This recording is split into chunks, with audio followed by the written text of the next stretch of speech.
اللہ الرحمن الرحیم۔ رمضان کے حوالے سے چند باتیں آپ کو بتانی ہیں۔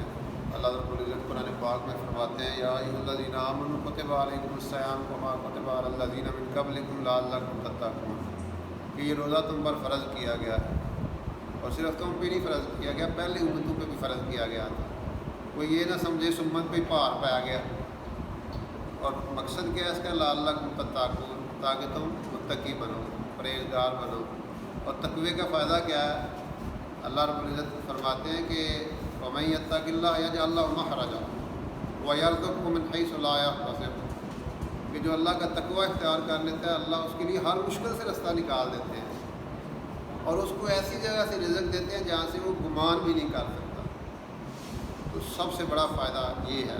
اور پھر اللہ پاک فرماتے ہیں کہ بے شک اللہ ان لوگوں کے ساتھ ہے جو تقوی والے ہیں۔ پچھلی رمضان کا مقصد کیا ہے؟ تقوی حاصل کرنا، کہ انسان اللہ کے قریب ہو جائے۔ جتنے بھی اعمال ہیں، نماز ہے، روزہ ہے، حج ہے، زکوٰۃ ہے، یہ اللہ اپنے قریب کرنے کے لیے بندوں پہ یہ احسانات کرتے ہیں۔ مختلف میتھڈز ہیں، مختلف طریقے ہیں جس کے ذریعے سے ہم اللہ کے قریب ہو سکتے ہیں۔ تو یہ اللہ نے ہمیں ایک دفعہ پھر رمضان مبارک اپنی زندگی میں دے دیا۔ رسول پاک علیہ الصلوۃ والسلام ایک دفعہ اپنے ممبر پر اس کے اسٹیپس پر چڑھے، پہلے ممبر کی جو سیڑھی تھی، اسٹیپ تھا، اس پہ چڑھے اور فرمایا آمین، پھر دوسرے پہ آمین، پھر تیسرے پہ آمین۔ صحابہ نے پوچھا یا رسول اللہ، آپ نے آج ایک نئی اور عجیب بات ہم نے دیکھی ہے، پہلے ایسا کبھی نہیں ہوا۔ آپ نے فرمایا کہ میرے پاس جبرائیل علیہ السلام آئے ہوئے تھے، اور انہوں نے فرمایا کہ وہ بندہ بڑا بد نصیب ہے، بد قسمت ہے جس کو رمضان ملا اور اس نے مغفرت اپنی نہ کرائی، یعنی نیک عمل کر کے۔ اور پھر دوسرے سٹیپ پہ آپ نے فرمایا، جبرائیل علیہ السلام فرما رہے تھے، دعا کر رہے تھے کہ بڑا بد نصیب ہے، بد قسمت ہے جو جس کے سامنے میرا نام آئے اور وہ مجھ پر درود نہ پڑھے۔ اور پھر تیسرے سٹیپ پہ کیا فرمایا کہ بڑا ہی بد نصیب ہے، بڑا ہی بد قسمت ہے، اور وہ بندہ ہلاک ہو جائے، برباد ہو جائے جس نے اپنے والدین کو بڑھاپے میں پایا، ان کی خدمت کر کے جنت حاصل نہ کی۔ تو یہ رمضان کا مہینہ ایسا مہینہ ہے، اللہ رب العزت نے ہمیں یہ اپنی زندگی میں دوبارہ یہ دے دیا ہے۔ اللہ کے رسول صلی اللہ علیہ وسلم رمضان کے آنے سے پہلے ہی دعائیں مانگتے تھے، اے اللہ رجب و شعبان میں برکت عطا فرما اور ہمیں رمضان تک پہنچا دے۔ اور آپ نے فرمایا کہ یہ مہینہ ایسا ہے جس میں اللہ اپنے بندوں کی طرف متوجہ ہوتے ہیں، اور اللہ تعالیٰ نے دن کا روزہ اس کے لیے فرض کیا اور رات کا قیام یعنی تراویح جو ہے اس کو ثواب کی چیز بنایا۔ کتنا ثواب ہے تراویح کے؟ ایک سجدے پہ 1500 نیکیاں ہیں، اور 20 تراویح اگر آپ پڑھیں گے تو 60,000 نیکیاں آپ کو مل رہی ہیں۔ اور ایک اور روایت میں آتا ہے کہ سرخ یاقوت کا محل ملے گا جس کے 60,000 سونے چاندی کے دروازے ہوں گے تراویح کے ایک سجدے پہ۔ اور پھر ایک اور دفعہ فرمایا کہ ایک سجدے پہ جنت میں ایک درخت ملے گا سونے اور چاندی کا، اتنا بڑا درخت ہے کہ وہ اگر اس کے سائے کے نیچے 100 سال تک گھوڑا دوڑتا رہے تو سایہ ختم نہیں ہوتا۔ ہم اس کا اہتمام کریں رمضان المبارک میں تراویح کا، اور یہ سنت بھی ہے۔ رسول کریم صلی اللہ علیہ وسلم کے پاس جبرائیل علیہ السلام ہر سال آیا کرتے تھے، قرآن پاک سنایا کرتے تھے، اور آپ علیہ السلام ان کو سنایا کرتے تھے۔ آپ آخری جو رمضان تھا آپ کا، اس میں 2 دفعہ یہ دور ہوا، تو یہ ایک موقع ہوتا ہے سال بھر میں ہمارے پاس، ہم پورے قرآن کو سن سکتے ہیں۔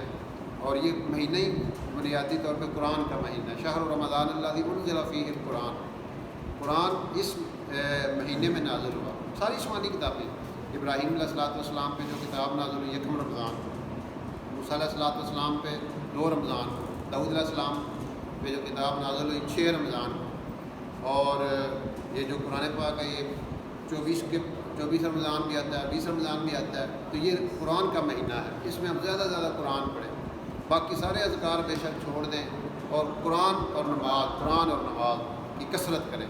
جتنا ہم انشاءاللہ اس کی کثرت کریں گے اللہ رب العزت ہمیں اپنے قریب کریں گے۔ اس کا اہتمام ہم اگر کرتے ہیں تو ہمارے اعمال نامے میں یہ جمع ہوتا رہتا ہے، اور پھر آپ نے فرمایا جو روزہ افطار کرائے گا کسی کو، میرے حوض سے اس کو میں پانی پلاؤں گا، حوض کوثر، اور جو اس میں سے پانی پی لے گا نا اس کو کبھی پیاس نہیں لگے گی۔ تو روزہ کھلوانا کسی کو یہ بہت اجر کا کام، اور ضروری نہیں ہے کہ آپ لمبا چوڑا ڈنر کا ہی بندوبست کریں، کسی کو کوئی ایک کھجور کھلا دے تو اس کو اجر مل جاتا ہے، وہ پانی کا کہیں گھونٹ پلا دے، لسی کا ایک گھونٹ پلا دے تو اس میں بھی اجر مل جاتا ہے۔ اور پھر آپ نے فرمایا 4 چیزوں کی اس میں کثرت کیا کرو۔ نمبر 1 کلمہ طیبہ، اس کی کثرت کیا کرو۔ نمبر 2 استغفار، اس کی کثرت کیا کرو۔ ہمارا جو کثرت سے استغفار کرتا ہے اللہ رب العزت اس کے لیے ہر مشکل میں سے راستہ نکال دیتے ہیں، ہر مشکل میں سے راستہ نکال دیتے ہیں۔ اور پھر تیسری چیز ہے جنت کی طلب کرو، جنت کی طلب کرنا، اللہم ادخلنا الجنہ دعا مانگ سکتے ہیں۔ پھر چوتھی چیز دوزخ سے پناہ مانگو، اللہم اجرنی من النار۔ پھر اللہ تعالیٰ نے ہمیں اس حوالے سے بہت سے انعامات بھی دیے ہیں رمضان کے حوالے سے، فرمایا کہ سحری کھانے والوں پہ اللہ تعالیٰ اپنی برکتیں نازل کرتے ہیں۔ اور پھر آپ نے فرمایا ابو ہریرہ رضی اللہ تعالیٰ نقل کرتے ہیں کہ اللہ تعالیٰ کو جو روزہ دار ہے اس کے منہ کی جو بدبو ہے جو بھوک کی وجہ سے پیدا ہو جاتی ہے وہ مشک سے زیادہ پسندیدہ ہے۔ اور پھر دریا کی مچھلیاں تک جو ہے نا اس کے لیے استغفار کرتی ہیں روزہ داروں کے لیے، سبحان اللہ۔ اور تیسری بات کیا فرمائی کہ جنت ان کے لیے روزانہ ڈیکوریٹ کی جاتی ہے، آراستہ کی جاتی ہے کہ میرے بندے کب دنیا کی مشکلات سے فارغ ہو کے میرے پاس آ جائیں۔ اور پھر ان کے لیے اور ایک انعام دیا جاتا ہے کہ سرکش شیاطین جو ہیں وہ قید کر دیے جاتے ہیں، جو عام دنوں میں لوگوں کو گمراہ کرتے ہیں، آپ نے دیکھا ہوگا وہ رمضان میں اس لیول کی نہیں ہوتی وہ۔ اور نمبر 5 پہ فرمایا کہ رمضان کی آخری رات جو ہے ان کے لیے انعام کی رات ہے، ان کی مغفرت کا اعلان کر دیا جاتا ہے، گویا ان کو مزدوری دے دی جاتی ہے۔ تو یہ مہینہ گناہوں سے پاک ہونے کا مہینہ ہے، رمضان کا میں نے یہ جلا دینا، یعنی جب بھوک کی گرمی، پیاس کی گرمی جو ہے نا گویا یوں سمجھے کہ وہ سارے سال کے گناہ اس میں، جیسے آگ جل رہی ہے اس میں وہ آپ کوئی چیز نہیں ڈالتے ہیں تو وہ جل جاتی ہے، راکھ ہو جاتی ہے، سا ہو جاتی ہے، بالکل ایسے ہی سارے سال کے گناہ جلا دیے جاتے ہیں رمضان المبارک کے مہینے میں۔